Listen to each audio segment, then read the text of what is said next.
महत्वपूर्ण है भारतीय संविधान के प्रमुख भाग। आज इसी पर चर्चा करते हैं। चलिए, बार बार पूछे जाते हैं ये प्रश्न।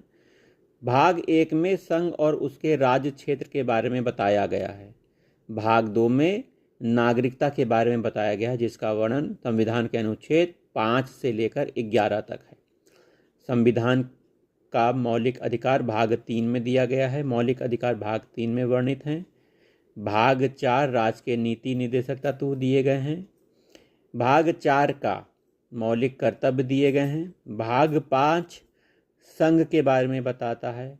भाग 6 राज्य के बारे में बताता। भाग 7 निरसित है।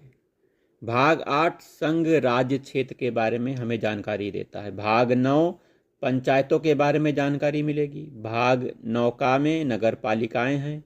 9 खा में सहकारी समितियां हैं। तो भारतीय संविधान के भाग 9 खा में सहकारी समिति है, याद रखिएगा। भाग 10 में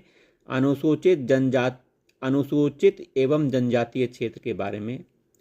भाग 11 संघ राज्यों के बीच संबंध। भाग 12 वित्त, संपत्ति, संविदाएं और वाद।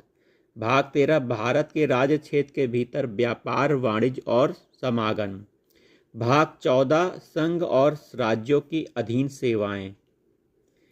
भाग 14 का अधिकरण, ट्रिब्यूनल के बारे में। भाग 15 निर्वाचन। भाग 16 कुछ वर्गों के संबंध में विशेष उपबंध। भाग 17 राजभाषा। भाग 18 आपात उपबंध। भारतीय संविधान का 352, 360 ये आपात उपबंध के बारे में बताता है। 356 राज्यपाल का शासन, राष्ट्रपति शासन राज्यों में। भाग 19 प्रकीर्ण है। भाग 20 में संविधान का संशोधन। 368 संविधान का 68 जो अनुच्छेद है संविधान का, वो संविधान संशोधन की प्रक्रिया के बारे में बताता है, जो कि भाग 20 से संबंधित है। भाग 21 अस्थायी संक्रमणकालीन विशेष उपबंध हैं। भाग 22 संक्षिप्त नाम, प्रारंभ, हिंदी और प्राधिकृत पाठ तथा निरसन। तो संविधान के कुल 22 भाग हैं, जिसका हमने वर्णन किया है। बार बार वीडियो को देखिएगा, याद हो जाएगा।